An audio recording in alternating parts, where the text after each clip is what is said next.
వదినా అదిగో బావా. హాయ్ బావా. ఈడు కోడి చిత్తుచ్చి ఆడు కోడి చిత్తు అని నాకు ఎందుకు గాని పిలుస్తున్నాడు. వెళ్ళు. రింగ్ తెచ్చారా?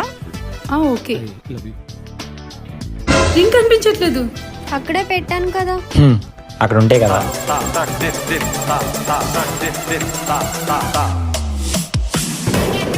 మొత్తం అంతా వెతికాను, ఎక్కడ కనిపించట్లేదు. నేను కాదు, నేనే చేశాను. ఏం టెన్షన్ పడకండి, ఆల్రెడీ నాకు ఇలా తెలుసు జరుగుతుందని, అందుకే ఎక్స్ట్రా రింగ్ తీసుకొచ్చా.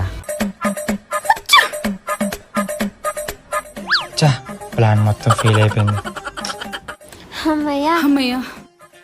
నేనే ముద్ర అనుకున్నాను, వీడు నాకంటే పెద్ద ముద్రలో ఉన్నాడు. ఏంటో